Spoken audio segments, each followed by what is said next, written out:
Would a Taiwan invasion cause World War III? The United States starts saying things like, oh, well, who knows what we'll do? We'll see. We'll see. We'll see what we do. That's scary because Russia is going to say, okay, well, then we'll see what we're going to do. And now, if you've left the lid off, then who knows what's going to happen? Maybe US planes start flying in Ukraine and get shot down by Russian planes. Maybe you start escalating between two nuclear powers. Zionism is a very dangerous nationalist movement. It's white supremacy. Right. It's like white supremacy. What? Isn't that how America's made? Absolutely. Now, and that is also been history that we have talking denied. about who's denied that. We deny that? America denies it? Oh my God. Bro, there's so much weird. I don't even know what the I'm listening to. I don't even know what the I'm listening to right now. Caroline Kwan taught me about it on stream. Nice. Bro, she got so much hate from that. It was crazy. Oh, why? What'd she say? Can I give you the TLDR? Yeah. Honestly, yeah, retelling is like Give me this a has been a TLDR. conflict So for decades. what she told me currently, it's just like, and again, I'm not a politics guy, but it seems like the Palestinians are in like essentially like an open air prison, and it's just not good. Okay. Who are you voting for? Wow. See, I don't know. Let me tell you why. Let me tell you why. Because they don't have good points. Like, who do you pick? Because they're both. It's not going to help Palestine. How you vote either way. Wow. Okay. The clip in the comments is insane. This was her teaching them, by the way. Didn't we watch this a long time ago? This is going to be unhinged, right? I think we did watch this 5 months ago.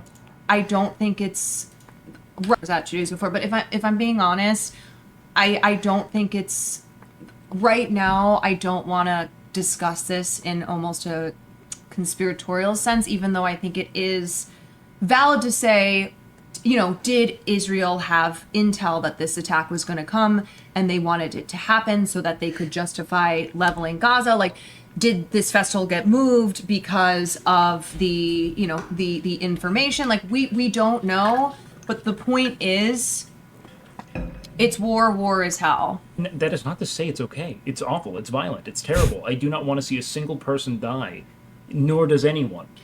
You know. And the only feel way. Like, maybe this is me off the fence too much. I feel like those are Twitter takes. You left, right, get in my zone. Because look at the history of mankind. People be dying all the time, man. Well, Twitter takes as Like, far as you ever like, heard, like why lessons does not it learned in matter, blood are soon or- forgotten. Like how can they ever get out of this without fighting their way out of it? Oh.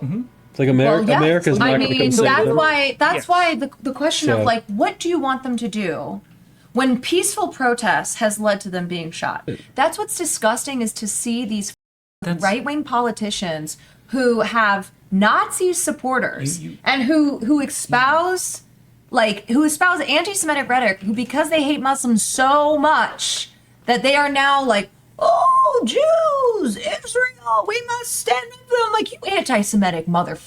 Those are the real hateful pieces of shit who are utilizing this situation here to wipe out a group of people that they hate more. Quick question. Yes. Jesus Christ. What about Jesus Christ? That's where he's from. Nazareth. Yeah. Yeah. What was the demographics back then?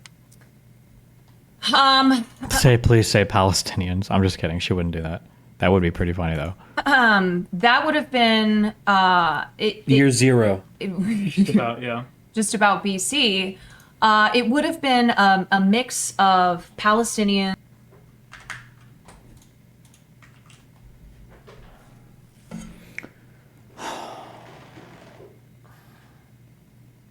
I've been curious about a certain type of person like Caroline. In your experience, what prompts people like this to be so confident in things they know very little about? I've thought about this. Wait, we need to write down. I'm trying to write stuff because I revisit a lot of these things a lot, and it's good to have a working stuff. What do we have this under? Is this debate pervertry? Constellation of beliefs? We would call this a new thing. I'm going to say social incentives dictate beliefs. There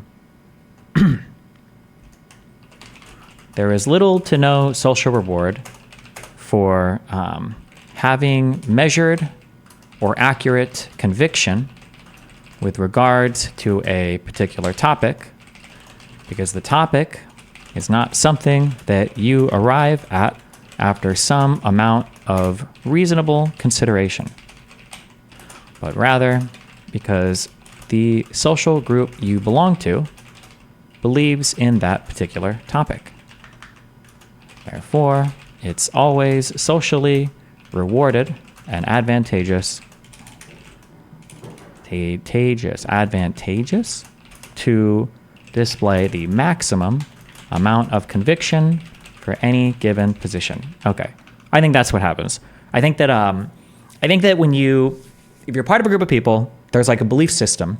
And if you think about like, well, what do the people believe in as part of like a certain group? It's not like they're like, well, they kind of believe in rent control. They really believe in welfare. They're like 60% on minimum wage. They don't believe in this that much, but sometimes, like, it's not really that. It's usually like, here's the platform, boom, boom, boom, boom, boom, and then that's it. And I think that if you inherit your beliefs that way from the social group, and part of the reason why you have the beliefs, or really all of the reason, is because of the social group. When you display those beliefs, it doesn't make sense to ever hedge on the belief. It's always just going to be the maximum like conviction for every belief that you have. Why not otherwise? Like, there's literally no point in hedging. If anything, I think hedging a belief can make it seem like you might not actually believe it. So, to the level that you should. So I think that would be my guess for why people like Caroline have like maximum conviction for saying stupid shit. There were Palestinians in the year zero. That was Palestine. Even back then, even with the kingdom of David in Rome, Palestinians ruled that land. Does believing in this theory you just made count as an example of the theory you just made? No, I believed in this for quite a while. I'm just trying to write them down more so that I can like iterate on them and refer to them when people ask me the same question over and over again. In Caroline's case, does the social group include her audience? Yeah, I would say so, yeah. What do you say when people argue it's Palestinian land because they have the most similar DNA to Canaanites? I don't even know how true that is. There's the people that run the DNA test, and also Canaanites weren't just in Palestine. I think they were spread all across the Levant, right? Which would go up into Syria as well. And also, who the f is doing DNA race realism memes to figure out who belongs in a particular piece of land? This is dumb. This is stupid. It's a waste of time. Hold on, let me watch this. We need to run experiments. How do we fight anti-Semitism reaching extreme levels while also trying to make peace among Israelis in the Middle East? It's too complicated. I guess this is why we are going to have some nuke fest. How do you fight? Well, you have to, it all stems from this. I don't know what you have to control for, humans just don't like a lot of stuff. Wait, new note. Humans are not truth-seeking machines. Humans treat truth as instrumental, meaning it is a tool to be utilized to further someone's personal happiness. When the tool is no longer serving that purpose, it will be abandoned in favor of another tool. EG is example, or is IE example? IE is like, in this case, or something. EG is like, for example, right?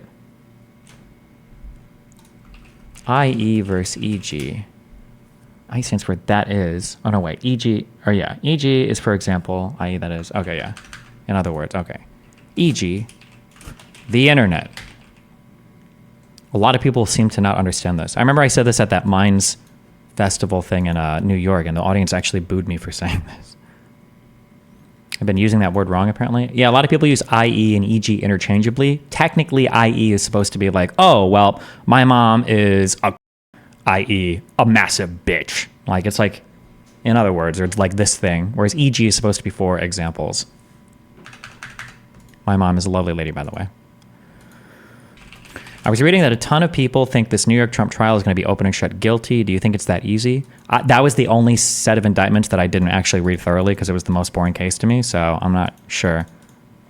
I also like that the United States right now is just running headlong into one of the most unbelievable scenarios we've ever had, and everybody is just praying to God that Biden wins so that we don't have to ask the most difficult questions of all time. One is going to be, there's two incredibly difficult questions, or subsets of these. The first one is, what happens when the President of the United States, who's the head of the executive branch that the DOJ operates under, that the FBI operates as a part of or answers to, kind of. What happens when the president is being investigated by his own Department of Justice, and it's somebody like Donald Trump? That's a really difficult question, because Trump could theoretically axe both cases. I'm pretty sure that's completely within his power to do so. He's the head of the president, appointing the head of the DOJ. It exists under his pleasure. Pretty sure Trump could just say, "F this, we're canceling both investigations." And then the second question is, what happens when the United States president is convicted of a crime in a state? I don't think anybody has the answer to that. You are describing Watergate. Here's why, unfortunately, I don't think that works. But I don't know the details of Watergate enough, so correct me if I'm wrong. But my understanding is when Watergate happened and it was found out, I'm pretty sure that was incredibly unpopular with everybody. And Nixon was impeached, right? Donald Trump will not be impeached by a Republican Congress. So the accountability mechanism is theoretically for the president is supposed to be Congress, but I don't think Republicans will hold Trump accountable. No, he wasn't impeached. Nixon wasn't impeached? He resigned before he could be impeached. I thought they did proceedings anyway, and then he got forgiven by the next dude. Wait, hold on. No, you're right, because it was just Clinton. But he was going to be impeached, so he just left, right? He would have been impeached if he would have stayed. Facing an almost certain impeachment and removal from office, he resigned. Yeah, okay. He would have gotten impeached, but he didn't have the support in Congress for it. So same thing. He just didn't actually get impeached. But the current Republican Congress, I don't think they would impeach Trump. I say Republican Congress, although we'll see after the election. But do you think that you can philosophically, morally justify assassinating Trump because he's a danger to democracy, and doing that would be democracy defense? Like, there's a world where you can justify that, but you got to be way, way, way, way, way, way, way further down the line. Like, theoretically, if Trump starts like ordering the National Guard to like kill American citizens, maybe, but you got to be way, way, way far down the line for that. When you start talking about assassinating political leaders, you're in very, very, very dangerous territory. That's got to be like an absolute fucking last resort type thing before you even begin to consider stuff like that, you know? Right. I have my wife on my right. Assalamu alaikum. Hope you well, inshallah. She's not going to be in the video, but she's going to have her say with this whiteboard that I bought her. But why is the default that the woman is innocent and the man is always guilty? Okay, that's something my wife wants to say. Salama probably had enough, as women give a lot of chances, has zero tolerance now. Okay. This is why I want you here. Yeah, it's very important for you to be here. Yeah, it's just to take the past traumas of their father or the video, you know, because. Okay, there's two things. Either one, are Muslim women not allowed to talk to people or men that aren't their husband or something? Or two, if I'm being like the most charitable I've ever been in my entire life, maybe he just doesn't want his wife to get doxxed by people identifying her voice? Maybe. Can you explain the nothing ever happens crowd? In regard to foreign policy, under what circumstances can the past 3 to 4 years be considered business as usual globally? I don't know what you mean by that. Can the past 3 to 4 years be considered business as usual globally? I don't know if the past 3 to 4 years would be business as usual. I think the most outstanding event was probably the I think the most outstanding event is probably the Russian invasion into Ukraine. I think everything else is probably normal-ish, I think. But it's in response to people saying World War III is going to happen. If World War III, nothing ever happens is the meme against World War III after literally anything happens. Oh. Destiny, yeah, bombing 15K kids is normal-ish. I can't tell if you're joking or not, but it kind of is. Yeah, if you look at like literally any of the past 20 years in literally any part of Africa or the Middle East, yeah, that's actually not that far out of the norm. I mean, I don't even know all this shit that happens in Africa. And I know that, how many people died in Darfur in like 2003, 2004? Wasn't it? Am I way off on this? Wasn't it like 200,000 people? Am I making this up? Deaths between 80,000 and 400,000. in Sudan. That's one thing. Pretty sure there's stuff going on there right now. I mean, you had the whole Bosnian, Yugoslavia, Serbia shit happening. You have like the civil war that's been raging in Syria for over 10 years. You've got Yemen has been in a state of catastrophe for 100 years. I mean, like, what do you mean? Like, Palestine is not really, in the grand scheme of things, is not really that big of a deal in terms of a number of people affected by death or starvation or whatever. It's big geopolitically because of who's involved in everything, but yeah, if you're looking at like the Israel-Palestine stuff, you're like, oh my God, this is wild, holy shit, blah, like the world's never seen violence like this before. It's like, not even, like, what are you talking about? Not to mean that it's good or bad or acceptable or not acceptable or...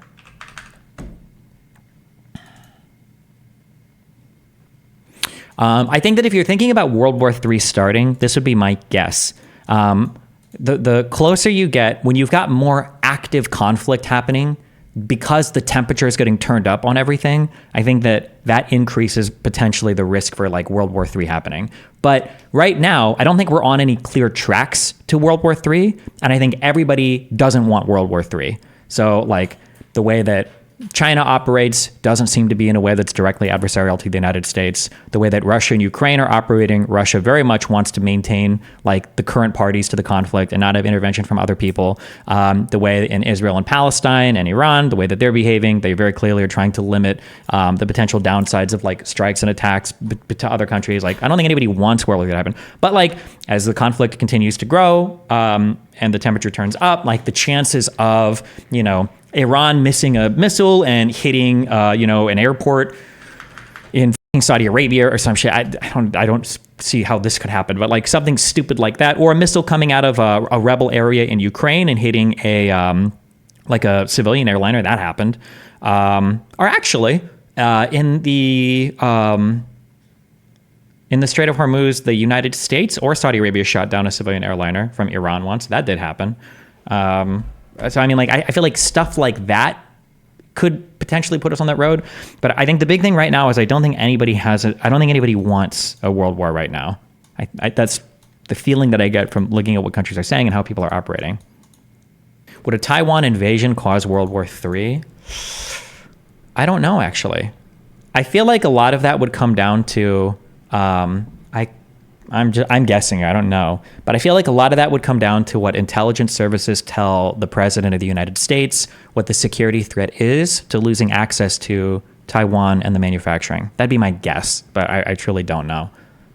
Genuinely curious, why does the U.S. hate Russia? When it comes to big macro political things like that, I don't know, but I'm like very, very out of sync with, I think, like average person's mind in relationship to country and conflict. I don't know, because from like an emotional level, I don't understand why like 90% of the conflict around the world exists. But I'm like the uber liberal, where it's like, as long as I've got like my joys and my pleasures, and I feel like I can be happy and healthy, and I can pursue like what I want to do. Like, I don't know why the I would want to fight with anybody. How are you not a propagandist on this topic at this point?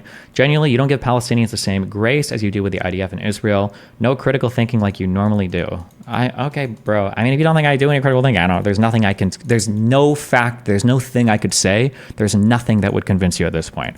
I am confident that I am more read on this topic than any other online influencer that you listen to. But if you think I'm just biased and I don't care, whatever the fuck, I don't know what to say. Me then. There's nothing I could say to you at this point. I could be more well-read, but also still super biased, so somebody less read that we could have a more accurate opinion. I mean, that's possible, but... How long can Israel keep poking Iran, and assuming the nuclear bombs will keep Iran from really pushing back? Well, Israel did their thing, and now they're done with it. But I mean, I don't think you shouldn't see any other direct confrontations between Israel and Iran, unless Israel feels like they want to bomb a target or do something. But Iran shouldn't be striking Israel out of nowhere. That's what they have proxies for. Yeah, and liberals always wait too long. For example, World War II. Would you consider... yourself more dovish or more hawkish? I think that we should play foreign policy like a poker player, playing like a tight, aggressive style. So like, we shouldn't be involved in everything around the world. I don't think that that's smart for a variety of reasons.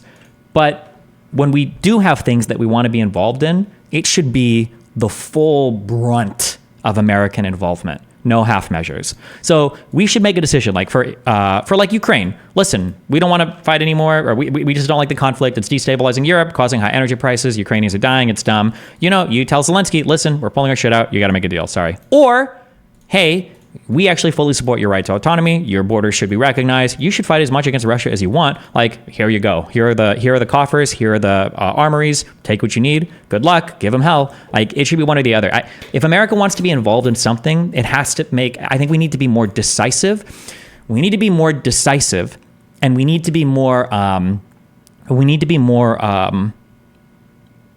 trying to think of a better word for like narrow. Like we have to pick our spots well, and they need to be like actual measurable, like these are and we need to be honest about what we're doing as well. Like, I think those are the things that we need to do. So we need to be narrow, so have like a few things that we really care about. We need to be decisive, like give big support to the things that we want to support, and we need to be honest about our foreign policy initiatives. Ben brought this up in our talk, and it's something I've said in the past that I super agree with. No more of this like we're bringing democracy to people or any cringe shit like that. Like, talk about like what is important. I think Biden has done a decent job at this too. I don't think I've heard Biden say like the democracy thing as much, right? Like, stability in Europe is important. Russia can't be allowed to invade people for no repercussion. Ukraine had borders that should be respected. Like, and yeah, we should support the fuck out of them. Yeah. If you think America's stupid and don't know what they are doing, you have lost it, fam. U.S. military is not controlled by the politicians, nor is the American agencies. They calculate everything and can do whatever the fuck they want. Okay, if you think that, why are you even in my chat? I don't know why you watch. I don't know why you would watch somebody like me if you think this way. I've got to be like the most frustrating streamer in the world if I'm just like parroting cuck like State Department propaganda or mainstream media propaganda or intelligence agency propaganda. Like, if you've got it all figured out because you saw it on, like a tweet or a Telegram page, then I don't know why. I don't know why you would listen to any of my stuff. It's got to be so. Man, why are you reading my chats? Okay. Do you think one of the reasons we are not all in on certain aspects of foreign policy is due to the fact that America is historically divided? Yeah, it's part of it is us being divided, and then another part is I think political leadership doesn't want to risk any big downsides, because if it blows up in your face, you're fucked for the next election. The boy mom. Do you think China's becoming more substantially adversarial with its cyber attacks recently? Do you think that China attacking Taiwan would start a world war? I mean, nobody really cares about cyber attacks. Until we start doing like kinetic responses to cyber warfare, I think everybody's just going to do that because who the fuck cares? But I don't know. Does a cyber attack ever turn into like a kinetic response? Probably not. Is China going to invade Taiwan? I don't know enough about current stuff in the region, so I can't give you a strong opinion on it. I don't know. How long until misinformation / social media warfare is an actual legislative issue, do you think? I don't know.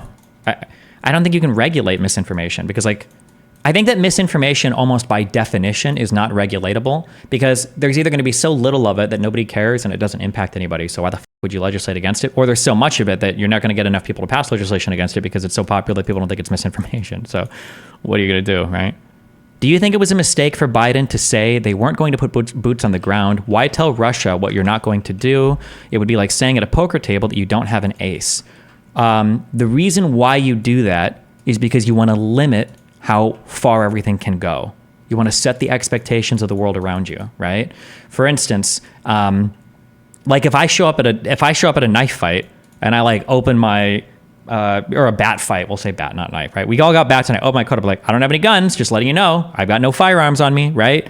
The idea behind doing that isn't like, oh, he doesn't have a gun, now we can pull out our guns and shoot him. The idea is like, okay, well, we know that we're all just fighting with bats at least, so we know that much. And everybody around you is like, well, they're not going to start shooting each other and getting everybody else involved. It's like, okay, cool, we know about where the conflict is going to be. It sets everybody's expectations and it puts a ceiling, hopefully, on how far conflict can go.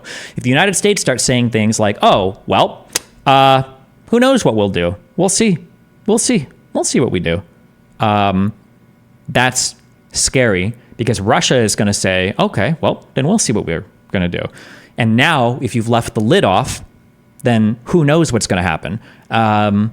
Maybe U.S. planes start flying in Ukraine and get shot down by Russian planes. Maybe you start escalating between two nuclear powers that have an arsenal of nuclear weapons that they could, opt into if they decide that it's necessary to attack or defend. Like it's just when you don't limit the ceiling of where the conflict can go, basically everybody gets really scared about what the potential could be. Yeah, but then the aggressors know that this is a line that you won't cross, but they can and will because you already showed how far they need to go to win. Nope, that's not how that works. That's not how that works at all. What do you mean? No, like Russia knows that the U.S. isn't going to get involved. So what, that Russia's going to attack the United States? No. Do you think that when Trump was president with all the craziness actually helped world stability because other nations were a bit concerned because since he was unpredictable? No, I don't think so at all. I don't think that did anything for world stability. I mean, Turkey still over the Kurdish people in Syria. Palestinians still protested Israel in the Great March of Return. Assad still gassed Syrians. We bombed them once. There's a big thing I'm forgetting that happened under Trump. I'm not gonna be able to remember it. So what do you think Russia even do?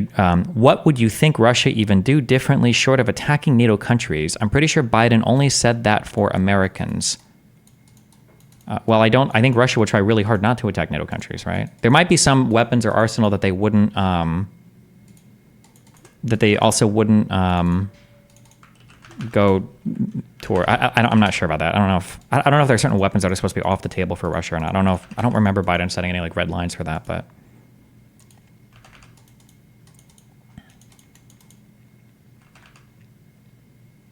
If Russia had overrun Ukraine in a couple of weeks under Trump due to not giving support, people would have called that stability.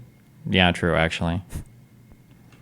Your argument hinges on that the other party is going to be level-headed rather than exploit your showing of cards. I don't know. Wait, you're just saying dumb shit. Nothing you're saying makes sense. You're acting like it's just like two people like across the street from each other. These are countries. Like this is like real politics. These are like countries that have rational thinking leaders that are all interested in not being wiped off the face of the earth, that have populations that will hold them accountable to some extent, or oligarchies that will hold them accountable. I don't know what you're saying. You're just saying retarded shit. I don't know why I'm reading this. Okay, all right. Wow, Arcade Bishop, thanks for gifting subs. Why did you cut off when answering the RFK question? I don't even know if he's going to be running all the way to the election. If he's going to take votes from anybody, though, it'd be from Trump, not from Biden. What was the demographics back then? That would have been Year zero. Just about, yeah. Just about BC.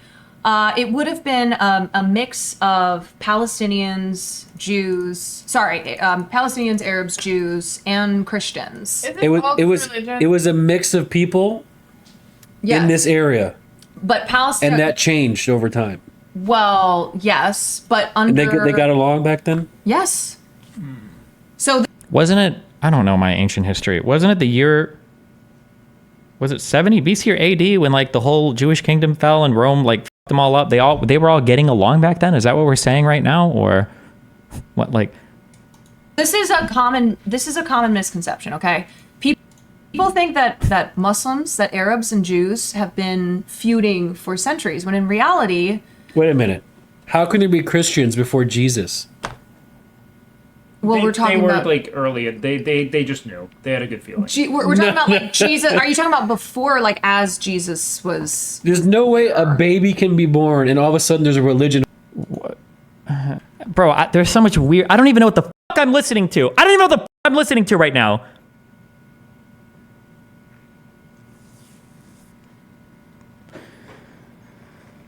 Islam is. Was it like 500 or 600? When did Islam even start? I don't actually know. Let's look it up. No, I didn't. I don't need this in Hindi. What was the year this stupid shit started? Was it 600? Okay, so Islam isn't here for quite a while. 610. Okay. This is a common misconception. Okay, people think that also, why are Christians their own ethnic group? What is it? What is Muslims, that Arabs and Jews have been common. They got along back then? Yes. So this is a common misconception, okay? People think that Muslims, that Arabs and Jews have been feuding for centuries, when in reality. That Muslims, Arabs, and Jews, okay. Wait a minute. How can there be Christians before Jesus? Well, we're They talking were about like early. They just knew. They had a good feeling. we're talking about like Jesus. Are you talking about before, like as Jesus was? There's no way a baby can be born and all of a sudden there's a religion following this baby. The wise men showed up. That cannot be the case. That's not Can you possible. fucking pay attention? I am. I'm trying to figure it out. But you're looking for a loophole, dumbass. Like, just like, Okay. It's not a loophole. Like, obviously, Christianity didn't instantaneously start. I don't even know when Christianity, probably what, like 200, 300 CE? Was it? It wasn't right after, right? Didn't it take a few hundred years? When did Christianity start to spread?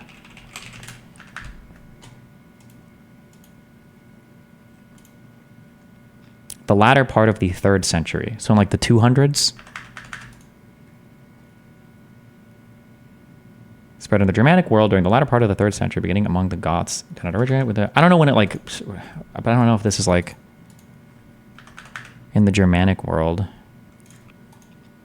Christianity developed in the province of Judea out of Jewish tradition in the 1st century CE, spread throughout the Roman Empire, and eventually became its official religion. When did it become the official religion of the Roman Empire? When did Christianity...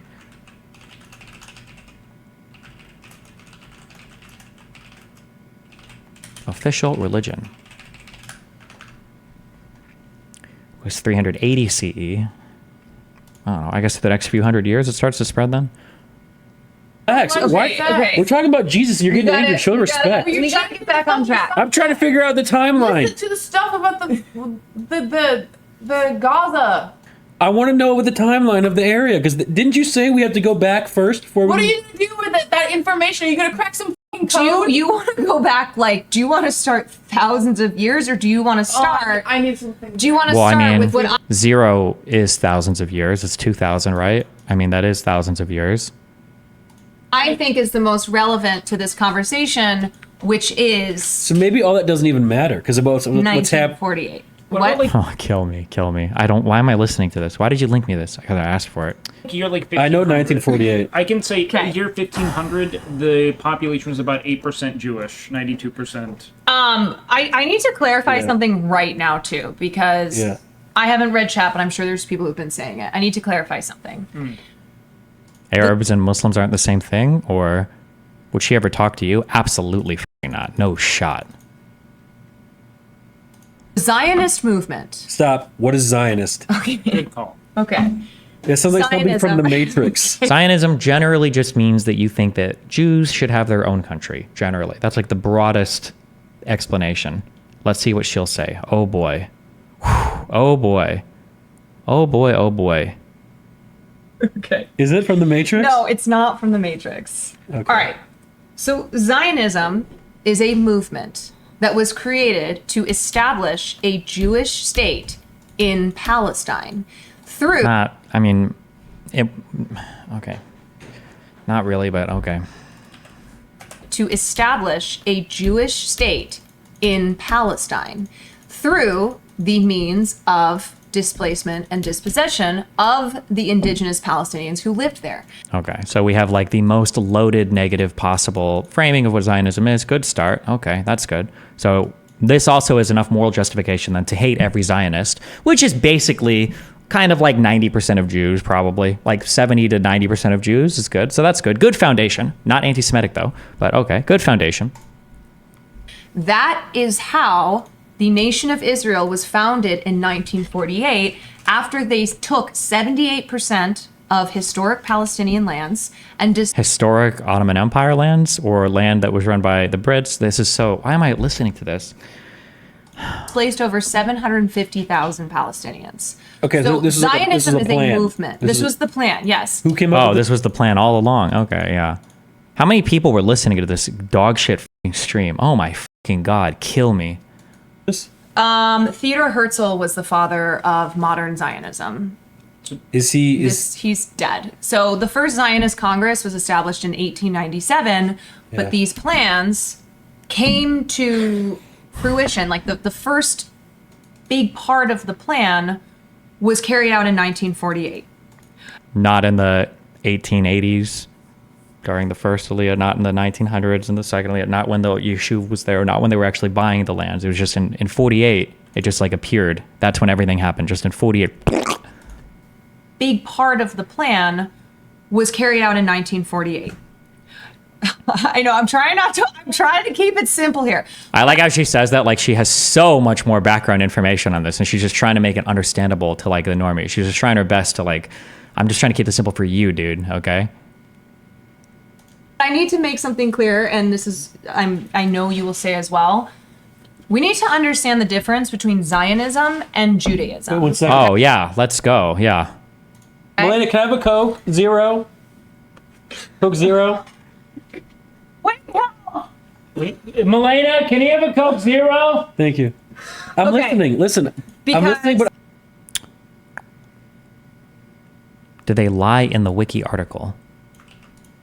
Did they lie about what in the wiki article? Zionism movement that emerged in Europe in the 19th century was to enable the establishment of a homeland for the Jewish people in Palestine, a region roughly corresponding when Zionism first, that's where they settled on, but it didn't have to be in Palestine initially. Pretty sure they were considering other places before Palestine is the one that they finally settled on. A region roughly corresponding to the land of Israel in Jewish tradition. Following the establishment of the modern state of Israel, Zionism became an ideology for support, or that supports the development and protection of the state of Israel. Zionism initially emerged in Central and Eastern Europe as a national revival movement in the late 19th century, both in reaction to newer waves of anti-Semitism as a consequence of Haskalah, or Jewish enlightenment. Throughout the first decade of the Zionist movement, some Zionist figures, including Herzl, supported a Jewish state in places outside Palestine, such as Uganda, actually parts of British East Africa today, and Kenya, Argentina, Cyprus, Mesopotamia, Mozambique, and the Sinai Peninsula. Yeah. I think they were considering like several places before. It wasn't just started just to go to Palestine initially. Like there was a lot of debate initially over what, like where it was going to be. That's why I said it was like, I guess it's close enough, but I have to be kind of silly because it's funny. I know, but we cannot conflate Jews with Zionists, because Zionism is a very dangerous nationalist movement. Dangerous nationalist movement. What is Palestine? What are Palestinians? Is that not a nationalist movement? Maybe that one's not dangerous, I guess. Jews with Zionists, because Zion. Also, how many Jews? Well, let's see. Actually, let's check. Polling data, USA. How many Jews support? What would we even look for? Existence of Israel?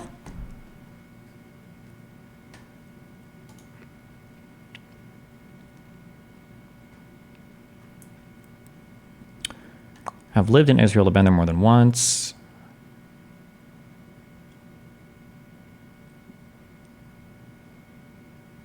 Of all the Jewish people, 41% are not at all attached to Israel. I wonder if that means they'd be okay with the state being destroyed. But 58% are very or somewhat attached.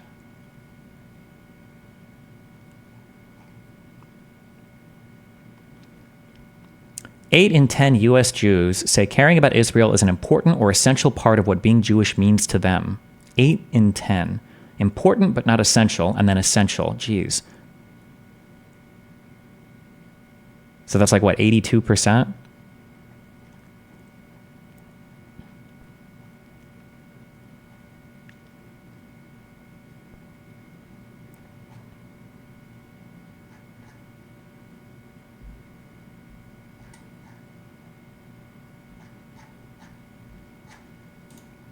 So I guess most Jews are Zionists in her. Zionism is a very dangerous nationalist movement. It's white supremacy. Right. It's And- like and it's like Judaism- White supremacy. What? Remember when I said about for this conflict, it's nice because you can read like whatever the you want into the conflict, basically. A dangerous nationalist movement. It's white supremacy. right. It's And- like and it's like Judaism is Germans not. and you know what else? Did you remember learning about Manifest Destiny in school? Never heard. Wait, is that like the American Dream?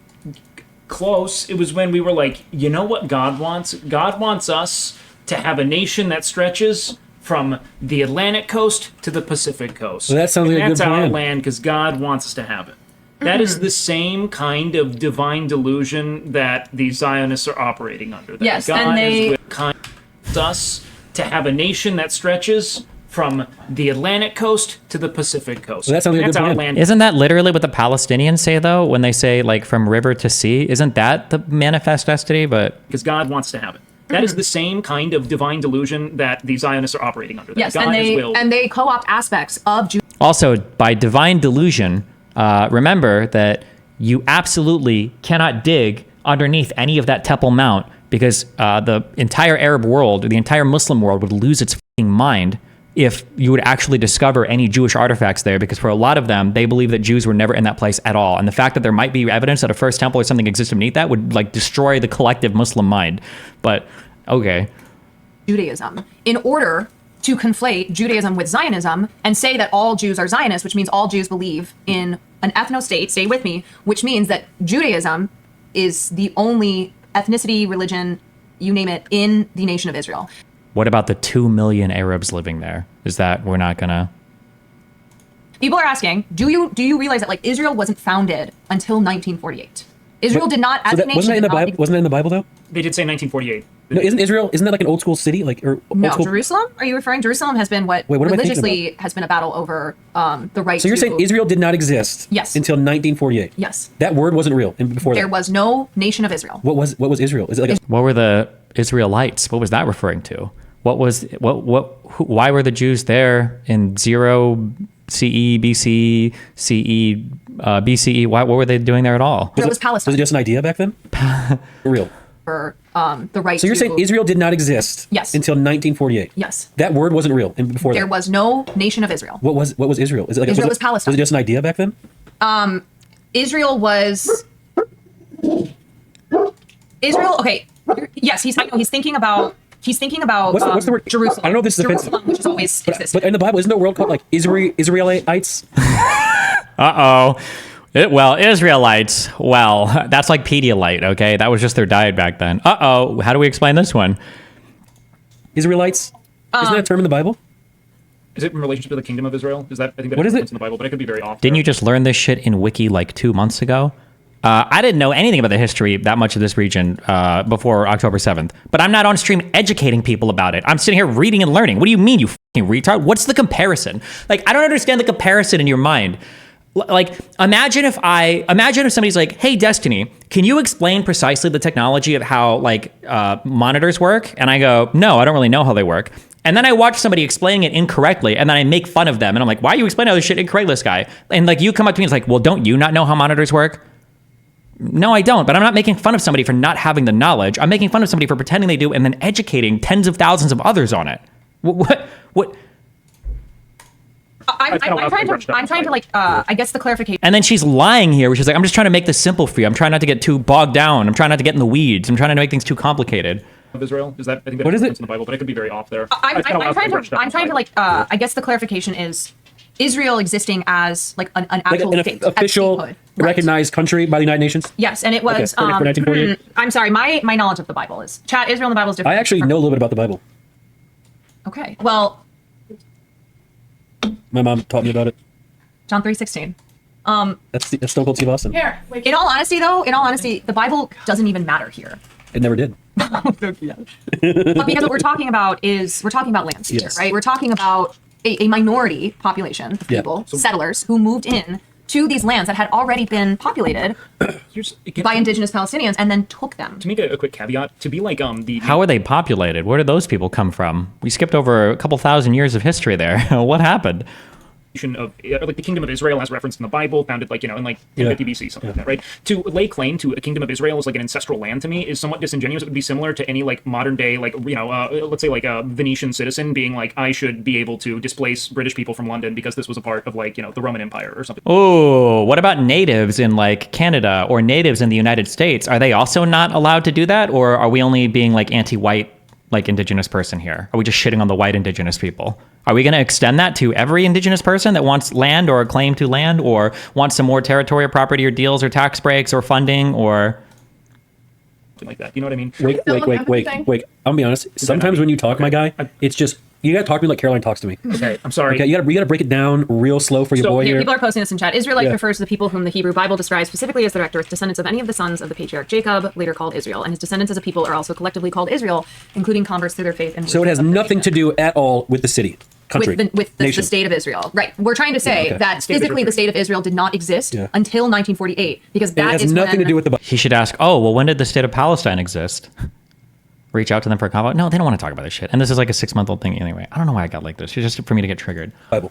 I mean, their reasons for establishing Israel, they claim, are religious. They say that they have the right to that land. That's absolutely not true. It was secular Zionism that started the nation of Israel. It wasn't for a religious reason. That's why they didn't go to Judea and Samaria, which are the historic lands of the Jew people. But instead, they started with Tel Aviv and Haifa and moved south from there. Reasons for establishing Israel, they claim, are religious. They say that they have the right to that land. But no one has the right to land. But that's why we're saying that the Bible, it's here's the thing. it shouldn't even be discussed here. There's no such thing as like no one really owns land ever, which might be like a total divergence, but it's like who can defend land ultimately, Exactly. but can stay there, which is why this is also kind of like that's like the Wild fucking West. That's anti-humanitarian. Well, that's why America Makes no pretty much sense. owns the whole world because we can just go take it. That is a sobering reality in many ways. Yes, and I don't agree. Yeah, I mean, listen, every major empire is founded on colonialism, on colonizing. So let's just get on. Let's just get on top of this. Okay, all right. So let's start with what happened. She used the. I can't, bro. I can't. 1948. Okay, you want to start at 1948? No. Well, I was gonna say, do you want to? Can I tell you what I know? Yes. This is what I learned 25 minutes ago from Wake. I am so worried. 1948 was there was a group of people that got pushed to this area that the British owned, which is like the Palestine area, and they're like, you can go here now because you got fucked up in Germany and shit. Am I right? Close enough, kind of. Right. But people were already there, and they were like, "Yo, this house is now his house. You gotta get the fuck out." Which is honestly the most insane thing I've ever heard in my life. Yeah. I was trying to give you the But that right there, no, I'm not trying to be funny. That's why. Okay, I'm listening to this until 1 hour. Okay, so 3 minutes. I can't go much further. I'm just gonna get triggered the entire time. There's literally no point to watching this. Here is why the Second Amendment needs to be everywhere. Because if people had gas, they ain't going down that way. Okay. I'm a Boys Cast fan. I was laughing because Destiny has been on there before, but now it's a problem. I think before I went on, people were saying it's because we were talking about like Rittenhouse and stuff. So I was like shitting on the left. So the audience liked me then, but. Okay, so People have gas now, but it's an I have a question. problem is I have a question. Yes. He said that's the most insane thing that he's ever heard, right? Isn't that how America was made? Absolutely. Now, and that has also been history we're that not we have talking denied. about who's denied that. We deny that. America denies it. Oh my God. Oh God. Fuck. Okay. Absolutely. Now, and that has also been history we're that not we have talking denied. about who's denied that. So how come it's okay The here? United States of America does not like to teach the real history of how the U.S. came to be, which was through the settler colonialism of indigenous Everyone knows nations. about that. You got to remember that, like, growing up in They school. taught us about that. You want to know what I was told? Well, probably Yeah. you were taught, country- taught as well. sorry, not Was that She's about to say the biggest lie she's ever told her entire life. What is she going to say? She's going to say, when I was in school, we were told that the settlers came over and had Thanksgiving with Pocahontas and they all left willingly. That's my guess. remember that, like, growing up in They school. taught us about that. You want to know what I was told? Well, probably Yeah. you were taught, country was- taught as sorry, well. not Was that country, the what- Pilgrims and the Native Americans had a beautiful Thanksgiving where the Pilgrims came over That's and not they what- joined hand in hand and we would put on little plays. They told us the and truth. it was very romanticized. It was very like kumbaya, and everybody got along. Yeah. And lived. I did learn that in second grade. But then I think in fifth grade, you have a paragraph or two on the Trail of Tears. And then I went to high school where you learn a little bit more. But it's possible, based on everything she said so far, she might have flunked out of third or fourth grade. And maybe that's all she learned. That's possible. But lived harmoniously. Realize we gave them smallpox. The reality is we fucking killed Oklahoma. and displaced. Realize we gave them smallpox. The reality is we fucking killed Oklahoma. and did he displaced. say, is he doing the meme where we gave it to them intentionally? God, fuck, please. A minute and 45 seconds left. So many of them. You want to know what? Okay. Who decides the curriculum? Some really wealthy people who pay politicians to work for them in roundabout ways through super PACs and campaign donations. Wealthy Wait, who, people. what? So many of them. You want to know what? Okay. Who decides the curriculum? Who decides the curriculum? What was his answer? Super PACs? Isn't curriculum done at an incredibly local level? Your school superintendent stuff is voted on, like, I don't even know if it's citywide or if it's like district by district. What? Some really wealthy people. There is no national curriculum in the United States. We don't have a federalized education system. Who pay politicians to work for them in roundabout ways through super PACs and campaign donations. So what is the solution here? Because if they're doing No, we can't skip this. Okay. solution. If they're doing things All right, how about we just fix this shit, all right? There are state standards and district standards. Yeah, but the curriculum itself is not set by... The curriculum is not set nationally. And even the state doesn't set the curriculum. They might say that, like, the standard will be... Well, this is my understanding. I could be wrong. Link me if I'm wrong. The standard might be, like, you should be able to test out of or know this English or this math, maybe these historical facts. There'll be, like, a standard there, but the curriculum is still done by on a school-by-school basis. Is my understanding. I've never seen anything to contradict that, unless I'm missing something new that happened. What's the solution? Wait, are you even paying attention? Well, she had to go get your What are you Coke. She eating? missed a lot. Are you eating broccoli? Sorry, my and- brain doesn't work as fast as you guys have to translate things. Holy shit. Okay, sorry, next. Okay, so I think it's helpful if you ask more questions, or we can just try and keep But going. was I right with how? What do you call? Wasn't the No Child Left Behind Act, in a way, deciding local curriculum to an extent? Okay, curriculum is like the lesson plan for the day. If there's a teacher coming around, curriculum is like, today in class we're going to go over this. Tomorrow we're going to go over this. This is how I'm going to teach this, that, and that. That's your curriculum. The curriculum is going to be set. My guess is it's going to be by each school, maybe by each school district, but it'll be either per school or per school district is going to be where your curriculum is set. The state might have like things that they ban or don't allow you to teach. I'm not aware of any state curriculum that exists right now. There might be. If someone wants to link me, maybe some states do state curriculum. There's definitely not a federal curriculum. There might be state standards, like you need to be able to pass this state test, or there might be standards federally for like students in high school should be able to pass this test. And I think No Child Left Behind tried to make it so if you didn't test as well for certain standards, that you would get more or less funding for your school. But I don't think that No Child Left Behind didn't dictate curriculum. But we can just check right now. Do any states have a set curriculum for elementary school? Let's check.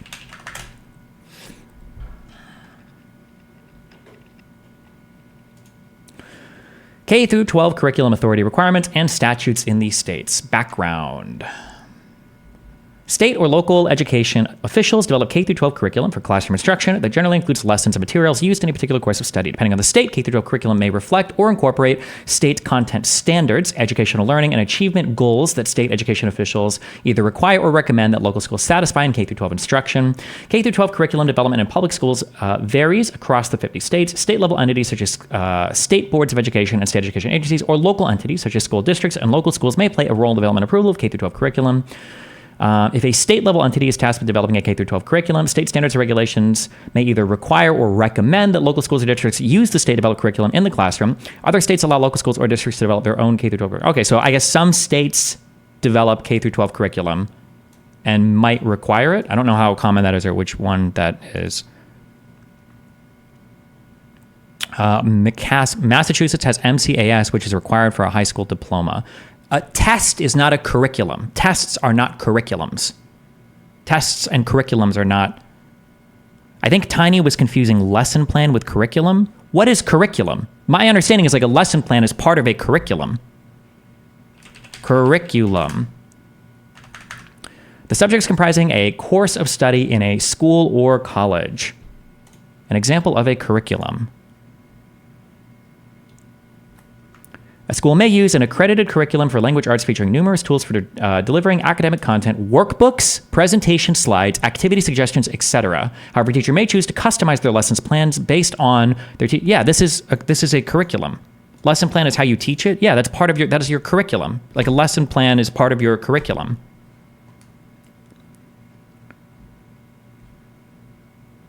Test is how a test can be part of a curriculum, not like a state test. No, I don't know if I agree with that.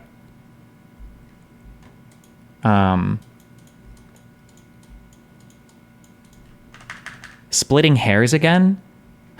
Okay. Hold on.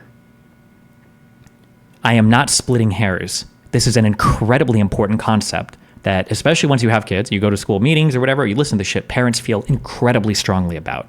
A standardized test is not curriculum. If you think they're the same, rope, okay? People have huge fights over what a curriculum is or isn't, and people are going to be more lax when it comes to tests or standards. For instance, a state might have a test where in 8th grade, if you want to graduate and say you've graduated, you need to be able to answer these questions on this test. But it's up to the school or the teachers, or if there's a state curriculum, I guess a state curriculum, if the state does a curriculum, to decide how are we going to teach these skills. Curriculum is like, what are the tools, the lesson plans, all the things that you use in the classroom to teach these skills that will hopefully allow you to pass the test. The test is not the curriculum. The test doesn't even really dictate what is in the curriculum. It's just, hopefully, by the end of the curriculum, you can pass the test.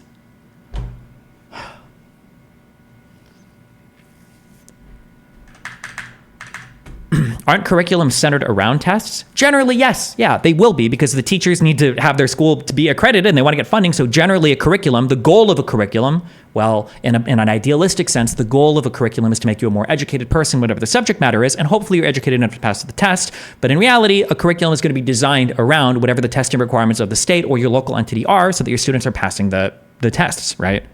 But it's not the curriculum itself. That's why if you go to a school district and you say, hey, here are your standardized tests. Your students need to be able to pass them. Maybe 10% or 20% of the parents might be mad or 10% might be mad. But if you go to a school and say, hey, we've done your curriculum for you, here you go, 80% of parents and teachers are going to be outraged. It's a huge difference between dictating a curriculum and dictating a test or saying you have to take a test.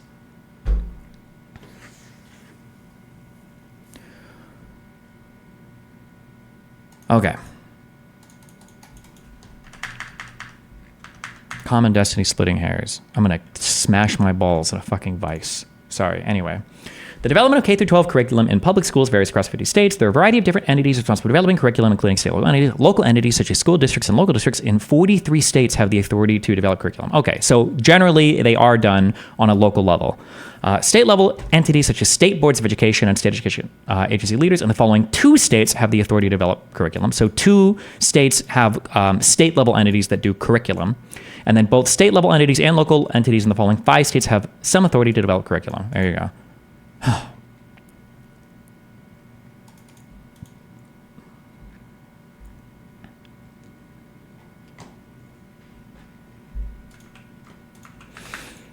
All the people that were moved there in 1948.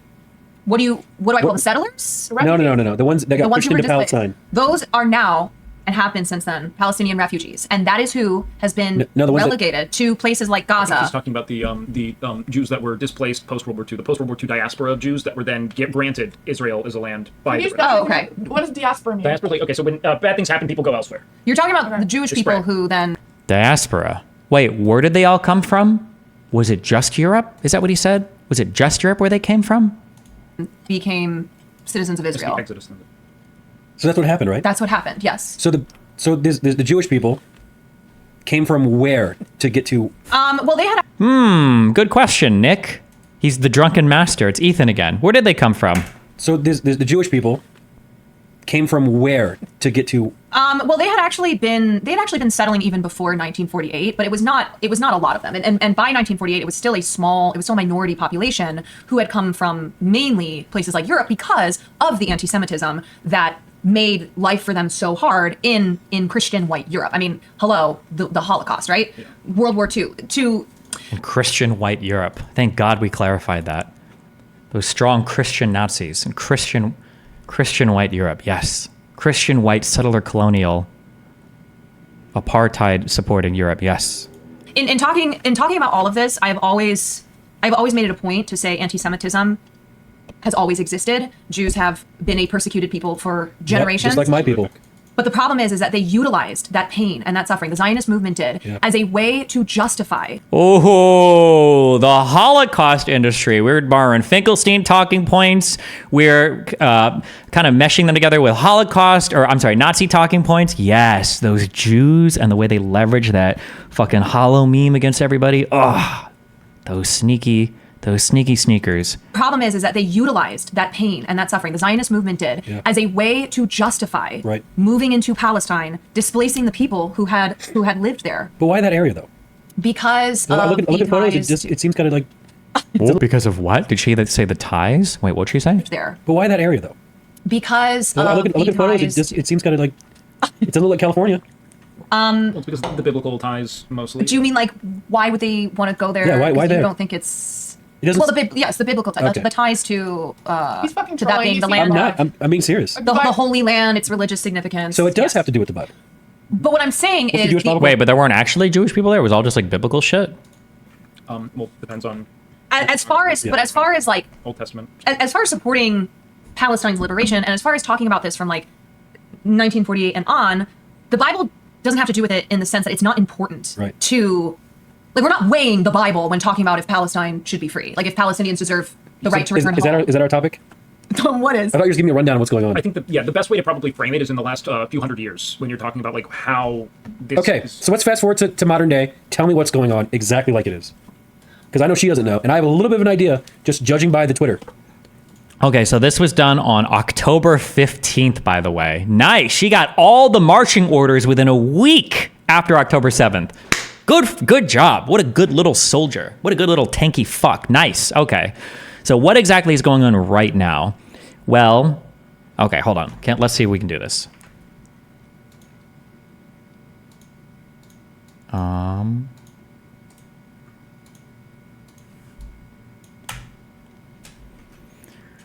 Okay, we're playing bingo. We're going to say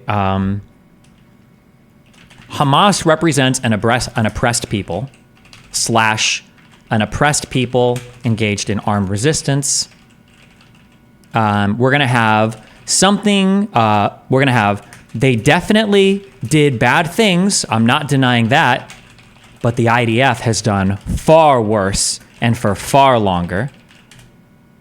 And now Israel is engaging in collective punishment / I don't know if we were using genocide this early /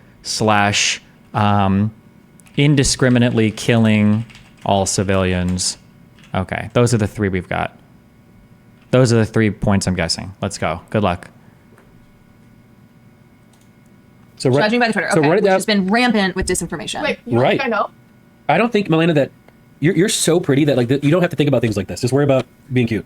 You don't think I know? Was that fucked up to say? Okay, so let's just quick. So we've talked about 1948. Got it. Okay, this is what what Palestinians refer to as the Nakba. All right, this means Nakba. Nakba. This means catastrophe in Arabic because of what happened to Palestinians. Got it. 750,000 of whom were displaced.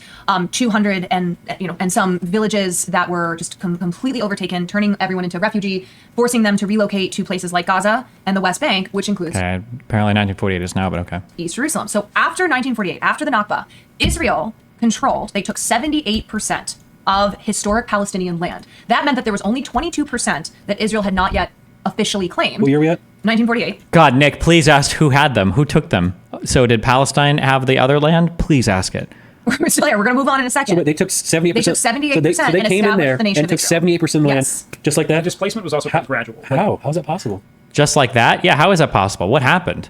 Who did anybody else fight over that, or like? The displacement of the people, it wasn't like all at once you all go here. I mean, it's a gradual reclamation of more and more reclamation, I say very hesitantly. You don't like when people use old clips of yours, and justifiably, but why do you do this to someone else unless her points are the exact same? One is her points are the exact same, and two, I mean, like, I'm pretty sure I usually say, like, I don't fucking know, I'm not sure about this, or I don't know about this, whatever. Like, you see me, like, streaming and learning. Like, I never presented myself as an expert on any of this. Like, I opened the wiki and we did the reading for months on this. It's not like I pretended to know this. I'm not fucking educating people on it. And also, I'm also open to debate and arguing with people about it as well, which I did with a lot of people. These people are never open to discussion of any of these topics with anybody else. So... obviously, of more and more land until there was increasingly more hostility, more fascist impulses, sort of us versus them kind of idea. But yeah, they came in. But yes, through war, through violence, through force. So this was just like what America did. Absolutely, this is what every imperialist, settler, colonialist power has ever. Imperialist, settler, colonialist power. We're not going to mention all the other Arab states that went to war against the Israelis. Nobody fought back. We're not going to mention any of that. It was literally just Israel coming in and. Group has ever done. Okay, so now we have Palestinian refugees who have lost their homes, lost everything, and are living in have been forced into about 22% of their historical land. So that was Gaza, that was the West Bank, which includes East Jerusalem, and Jerusalem, which has been a big battle to claim as a capital for both Palestine and Israel because of its historical and religious significance. All right, so. There were. This is skipping over now to 1967. Okay, and of course there's stuff in between. But now we're at 1967, and in 1967, okay. Well, this is from modern. Okay, in 1967, we're gonna say preemptive war with no justification. Israel stole lands from Palestinians, occupied territories, even today. And then zero mention of any Arab aggression, zero mention of Jordan / Egypt controlling West Bank or Gaza Strip. That's my guess. Let's see. Israel is, show him visuals and maps. I saw the map with the four. Yeah, can someone, hey, chat or mods? I don't have my like shit saved that I've had throughout the week. So if you have some easy visuals, You like slow mode? it helps right now. Can you zoom in on the chat? Though I can't see it in the back here. Do you want this or you want? No, can you zoom in on the chat for her, Nick? Because she doesn't know. I don't know how to zoom in on this. Control, scroll wheel, and. It's going to be the one map. It's going to be the No, dog I shit. think I know what map it's going to want be. the links. I should have put that on my bingo card. The map. We know what's coming.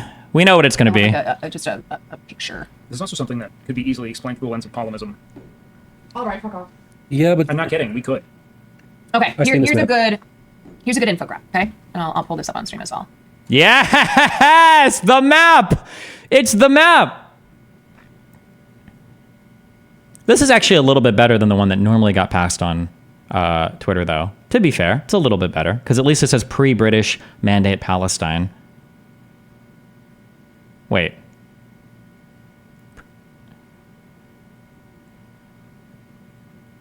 Wait, I don't know what. Oh, the pre-British mandate Palestine. This is just showing where Jews live. Okay, we're not really including any information about anything that's happened, but okay. I didn't put the map on my bingo card, no. All right. yeah, I've seen this one. Oh, this the one- better one. Yeah, go to the better one. Go to the more meme one. Not this one. I saw the other one. You saw the other one. Okay. So this was 1917. As you can see, this is the pre-British mandate before British established a mandate over Palestine and ushered in the Zionist movement by giving them aid in taking over as they did in 1948. So here's 19. So they didn't give them aid, to be clear. And Jews also bought most of the land that they settled on, to be clear. And they bought most of it before the British mandate, to be clear. And they bought it from Arab people that owned the land, to be clear. But okay. 1948. Okay. The Zionist military forces expelled 750,000 Palestinians and captured 78% of historic Palestine. 1967. This is the next big date in history. Okay. Okay. Israel looked at the other 22% of the land and said, we're going to take that as well because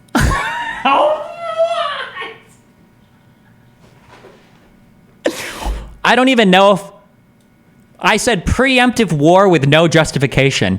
I don't even know if I should get credit for that because what she said was so much more insane than that. Holy shit. Jesus Christ. Okay, we get this one. Preemptive war, no justification.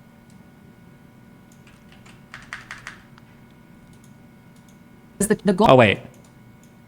Israel stole lands from Palestinians. Should I have that one? What did she say? She made it sound like Israel looked at the lands and was like, I want to take those. And that's where the 67... 1967. This is the next big date in history. Okay. Israel looked at the other 22% of the land and said, we're going to take that as well. Because the goal of Zionism, which again should not be conflated with Judaism, the goal of Zionism has been to have total ownership and sovereignty over historical Palestine. I don't know what that word means.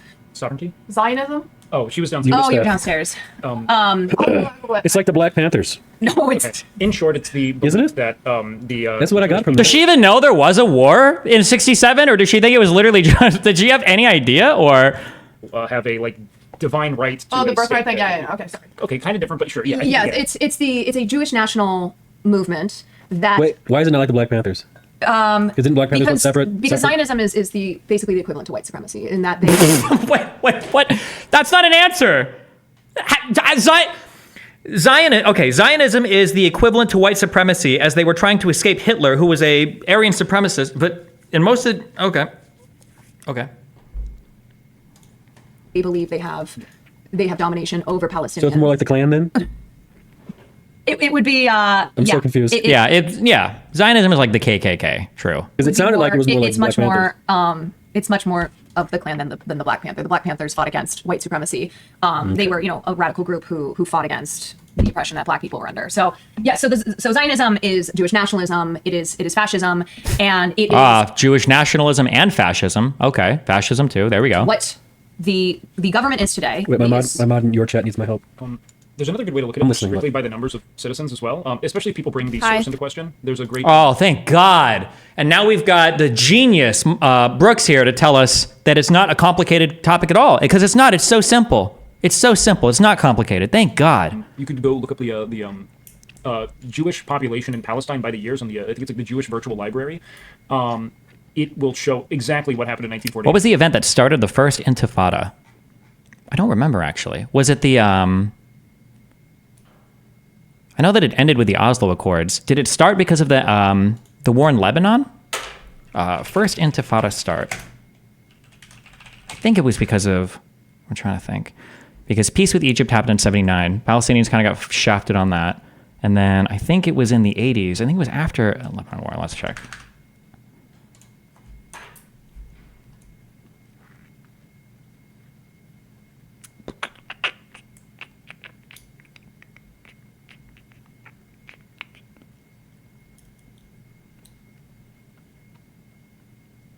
Fuck, when did that Lebanon War end?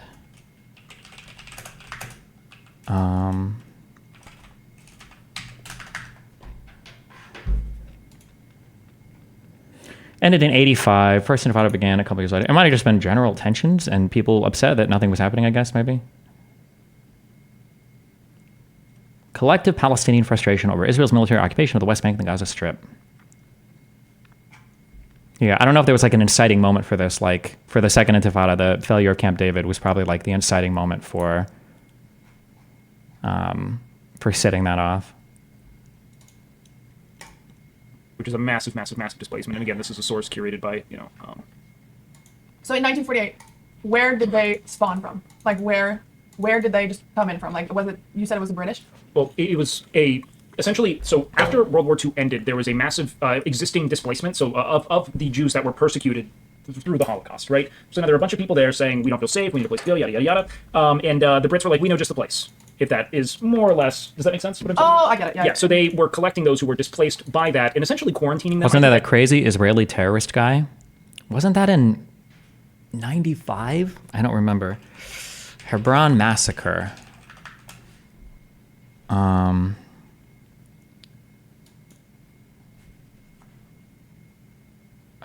Temple of the Hebron massacre. Fuck, what was it called? Why can't I find this? Was it the Temple of the Saints? Is that what it was called? Cave of the Patriarchs. Oh, that was it. It was 94. But this would have been after the First Intifada ended because the Oslo Accord #1 was already underway. This is in Hebron, right? Am I making this up? Or is it, maybe it's near Hebron? That other one that kept popping up, though, is kind of funny. Not funny, I shouldn't say that. But I'm pretty sure the Hebron massacre was... I think there were a bunch of... I'm parroting this, and I should do more reading. Take what I'm saying here with a grain of salt. But I'm pretty sure, and I think here, the Jewish people were starting to say to more and more of the Jews living in Palestine, like, hey, guys, like, you should probably come and live up here with us because we're kind of, like, Jewish, and we're chill, and we'll be, like, chill. And I think some of the Jews living in Hebron were like... hey, we understand that you guys are there, but like this is like everybody here is friends with each other. Jews and Palestinians all living together in harmony and happiness, so we don't really feel the need to move. And then they got massacred. They got omega fucked. That's a very short summary. I'm not sure if I am being very biased or I'm incorrect in that because I've only read short summaries of this, so maybe the actual event itself was more back and forth than that. So just take what I'm saying here with a grain of salt, But this was in 1929 for the Hebron massacre. Okay, sorry. And it had just as much to do. Being at work with the stream in the background is the wave for me. Cool. Montages for all. Montages. Fuck me. How is Thing going to negatively hurt LeBron's legacy? He is my king. I would not want him to get hurt. Can you explain and not spread misinformation about my king? My bad. Do with anti-Semitism. Massacred by who? I thought by the Arabs living there. Am I making that up? That would change things significantly if that's not true. I thought it was by the local Arab population. At about 8:30 a.m. Saturday morning, the first attacks began. They launched against houses where Jews resided after a crowd of Arabs armed with staves, axes, and knives appeared in the streets. The first location to be attacked was a large Jewish residence on the main road. 2 young boys were immediately killed, and the mob entered the house and beat or stabbed the other occupants to death. Kafarada appeared on the scene, gave orders to his constables to fire on the crowd, and personally shot dead 2 of the attacking Arabs. While some dispersed, the rest managed to break through, the pickets shouting, "On to the ghetto!"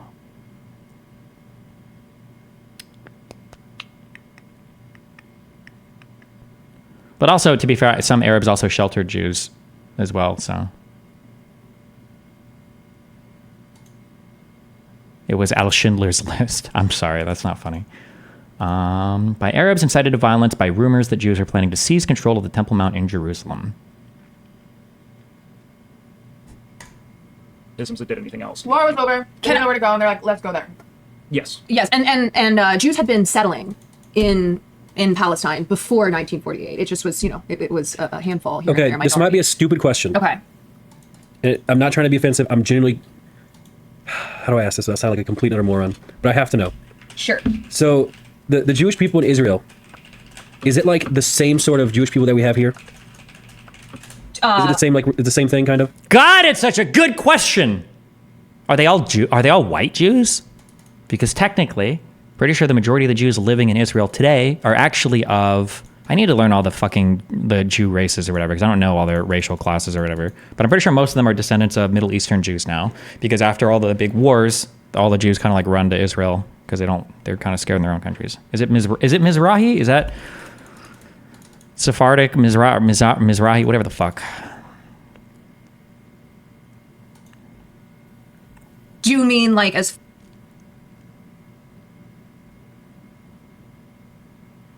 far as Is it like race and ethnicity? No, is it goes, just like, or- or is it like this is like the same thing? You know how in Islam you got Sunni Islam, you got Shia Islam. It's like 2 different things, or like, and they kind of beef. Because like He's asking- Americans and Brits are different, but we both speak English. No, that's not the same. Shia and Sunni Islam does not refer to different ethnic groups, but okay.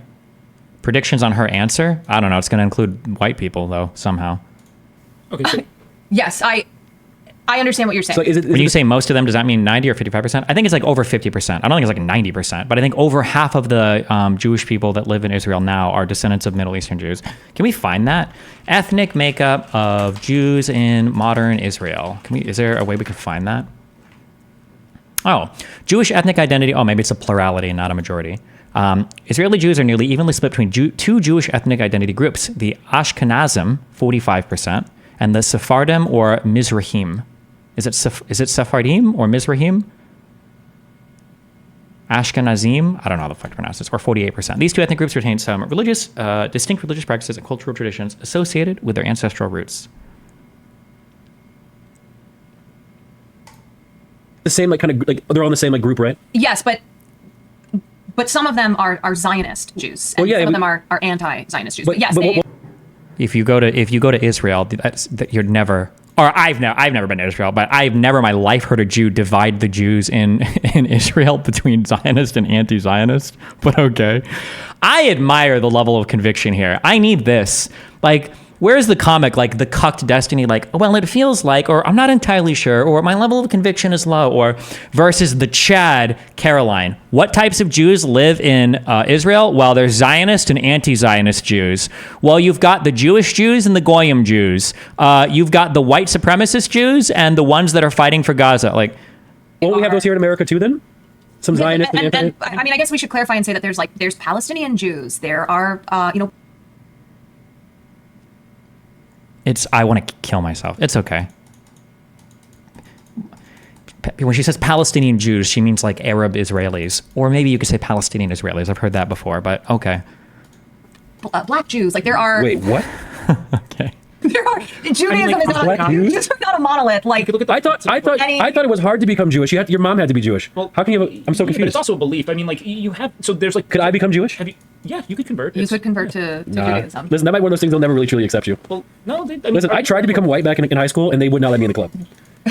Okay. She means Mizrahim when she says Palestinian Jews. Well, Mizrahim, Palestinian Jews are just Arabs that live there, that are the descendants of the old Arabs that live there, Palestinians, you could call them, or Canaanites or whatever, right? That are now Israeli citizens. But Mizrahim, I thought, refers to ethnically Jewish people. No? Like, Mizrahim is not... I don't think Mizrahim... Am I wrong on that? Mizrahim Jews, Wikipedia.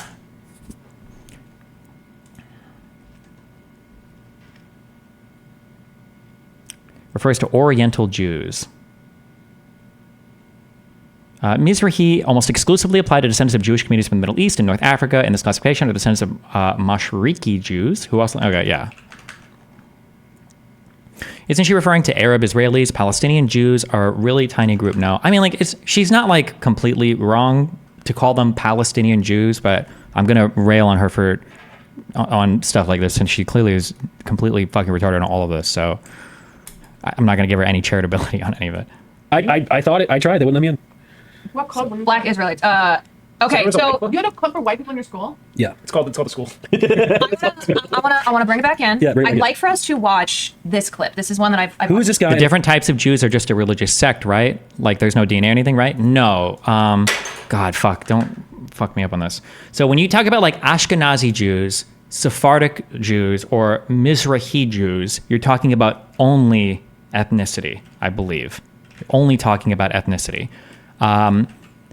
But when you get into, like, if you're talking about, like, Orthodox Jews or Hasidic Jews or traditional, I don't know what they call the normal ones. Those are, like, religious distinctions.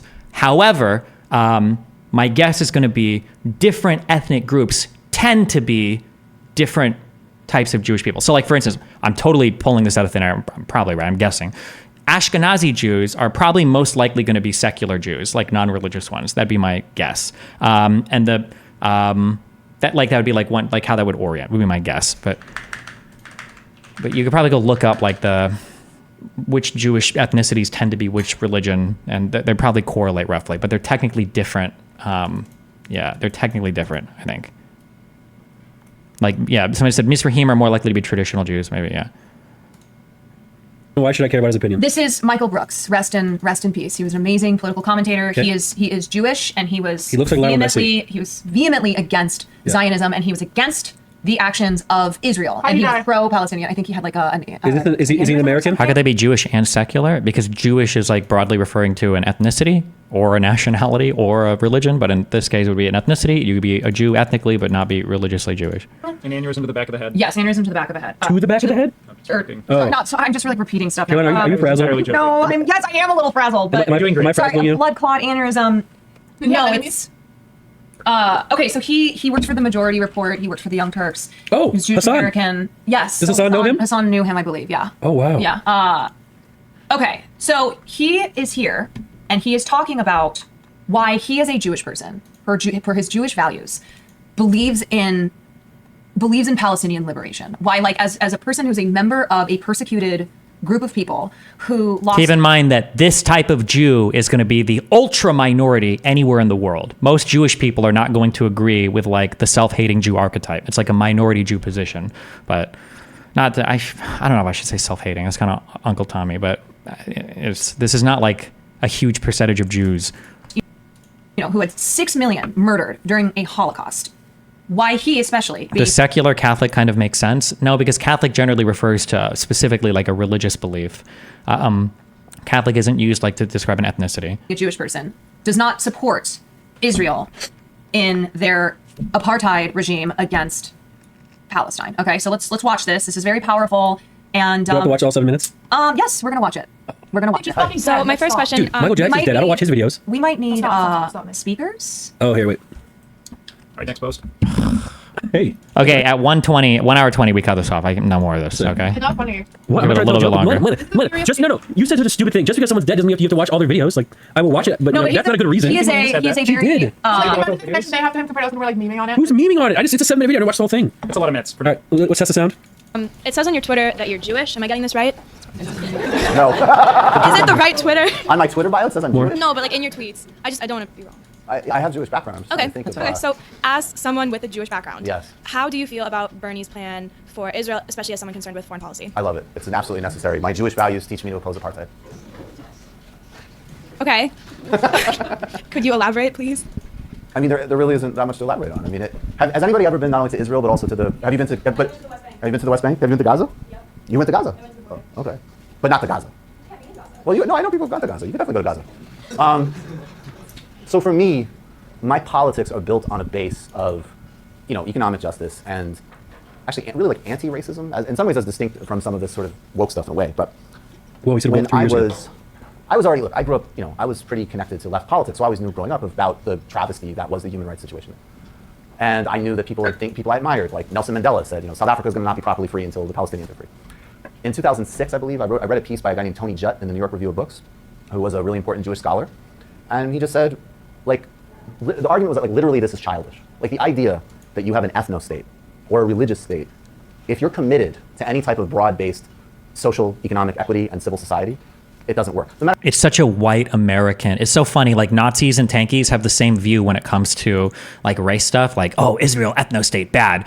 And it's like, I mean, like, I'm sympathetic towards the view, but you understand that every single other state in the region, and arguably, depending on how you want to define ethnicity, every state in the world is kind of an ethnostate. But definitely the states in the region are all ethnostates. Like, none of these states are going to accept, like 20 million Brits moving into the state. Like, they're all going to want to maintain, and some of these states are explicitly like theocratic states as well. Like, they literally have the religion built right into the fucking governing body, or no matter how justified, or literally like oppress like other ethnic minorities, in the country. Saddam Hussein did this a ton in Iraq. It happens a lot in Yemen. Any type of broad-based social, economic equity and civil society, it doesn't work. No matter how justified, right? Also, ethnostate usually refers to, when you're using ethnostate, you're loading this a lot too, and you're referring to not just immigration policy. Usually you're referring to discrimination against certain ethnicities within your state as well. And the country of Israel, every Arab Israeli should enjoy more or less the same rights as every Jewish Israeli, like the rights in the books or whatever, are basically all the same. They are in government, they are in the Knesset, they have parties, like. Of course there's justification because of Jewish history for Israel. There's justification for Kurdistan because of Kurdish reality. There's justification for Pakistan. It's notable that Israel and Pakistan are both disasters. Israel not in the sense of, look, if you're a European Jewish background, you have a nice life there. If you're not, you are, even inside 67 borders, not a fully equal citizen. And the situation in the West Bank is, it is literally Jim Crow-like. And Gaza is, it's just an atrocity. So that's not something that anybody can reasonably ask me to support. And I understand, yeah, there's some actions from some Palestinian groups that, Can you define ethnostate? How do you say that every country can be ethnostate based on how ethnostate is defined? It depends on what your definition of ethnicity is, which I've seen people fight over a lot of different types of things. But there's going to be like some general character of a country that you're probably going to be defending as part of your immigration policy. And you have a right as a country to determine what your immigration policy should be, even in the United States, as part of our immigration policy that we know now from our research, right? When we take in immigrants from other countries, we make sure that more than 7% of a particular country doesn't represent that year's total legal immigration, because we don't want to like completely and totally have like one country of people like coming over and like completely dominating the new like ethnic character of the United States. But it depends. Again, you have to be careful too for how you use ethnicity. Nazis or far right people and tankies or far left people use ethnicity like in a very childlike way. So for Nazis or like far right conservatives, when they talk about ethnicity, they just mean like white people, because they think that because they probably never left the US before, they think that like every white European person is more or less like identifies as the same ethnically, like a guy in Sweden, a guy in Russia, and a guy in Greece, as long as he hasn't been outside for too long, are all going to look at each other and be like, oh, bro, we're all white, and basically like vibe on that ethnic background. But yeah, like generally there's going to be, through your immigration policy, you're going to have like a certain number of people that come into your country. There's going to be some type of like shared common values, and then a type of people in a country with some shared values is arguably like an ethnic group. This gets kind of hairy when you're in places like the United States, where their countries don't have like a default ethnic group, except our indigenous people who don't comprise a huge percentage of the United States. But we can condemn. In fact, those have not even really been in any way seriously in place since like 2003. And when we talk about, look, and the apartheid word specifically is both used by people who were crucial in ending apartheid in South Africa, like Desmond Tutu or Ronnie Kasrils, who served as intelligence minister under Mbeki, who I've interviewed. And the other main people who use the apartheid word are Ehud Olmert and Ehud Barak. So then the same goes towards brown people. Well, I don't think that brown people, even in the United States, don't generally consider themselves brown people either, unless you're like a young college student. Like I'm like pretty sure it'll be a joke. Like a Mexican will make fun of you, or a Mexican American will make fun of you if you mix them up for like a Puerto Rican or Venezuelan or somebody else from South America, that you just call them all Mexican. You're like, oh, they're all Hispanic. It's all the same shit or whatever, right? Like people generally will, but white people do this a lot. Where it's just like, oh, brown and white and black. Or young people in college will do this when they think of stupid fucking acronyms like BIPOC, and they want to just group all of the colored people together against like the white people or whatever. So it is what it is, and I don't support second-class citizenship and occupation and sieges for anybody, no matter who they are. Are you not concerned about the binary between either condemning Israel entirely, being like also a stance that a lot of like very strong and notorious anti-Semitic people agree with? I can't focus. Nick, can you throw your toenail?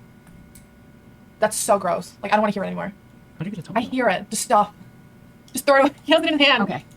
Focus. focus. Jesus. Please throw it away. It's not a toenail. It's my big thumb. No. I hear it. I hear it better than the. I'm sorry. I can't. Why are you gonna call me out in front of Caroline? No, I'm trying to listen to what this dude is saying, and then I hear the nail flicking around. Okay, get rid of it. Oh my god. Now. Hold on. No, to never go to that couch. Bro, You will never go to that couch. Sorry. Bro, there's no way. Jews came to Israel where they were not a majority, then established an ethnostate. That is not something that happened anywhere else within the last century, as far as I'm aware.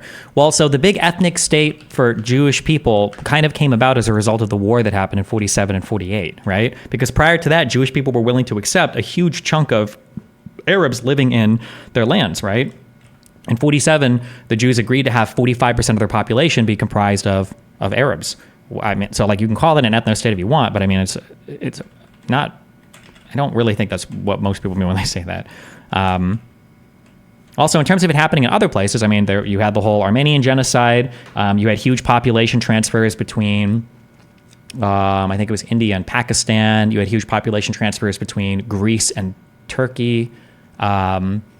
You had, I think there were other, you had a lot of Germans after World War II moving back to Germany outside of lands that they had lived in during the war, or before the war sometimes. So, I mean, like, this happened a lot. It wasn't just in Israel. This is the only place it's ever happened.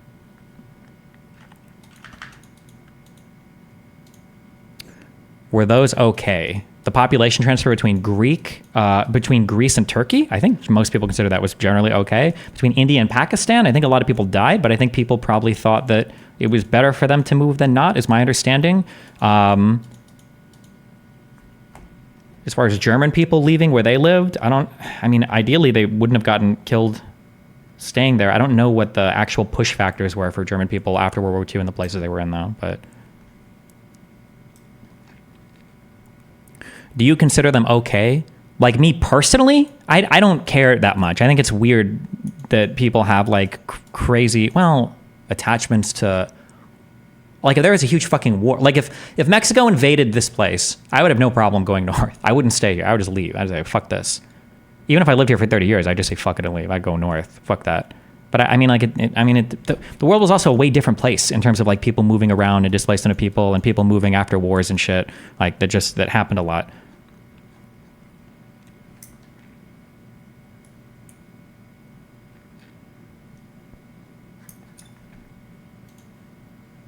You threw it on the couch.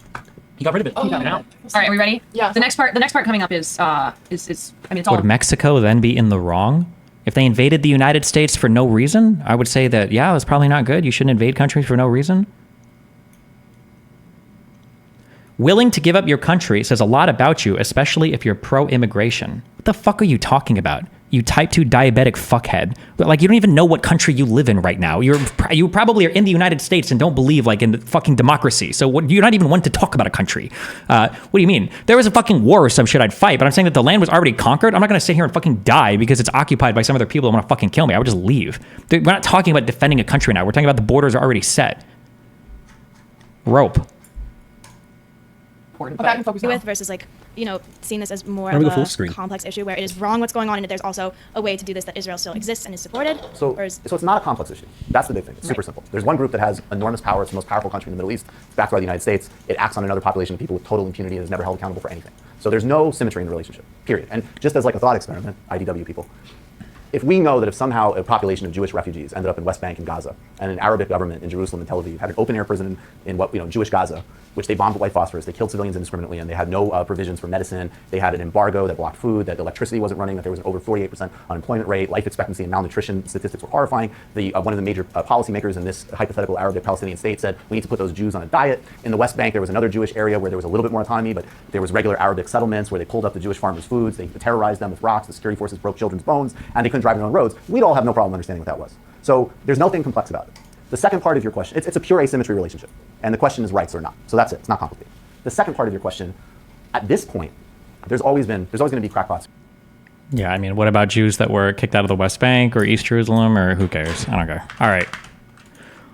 Get me the fuck out of here. We're good. You wasted my time on this. I don't know why the fuck I watched any of this. Kill me.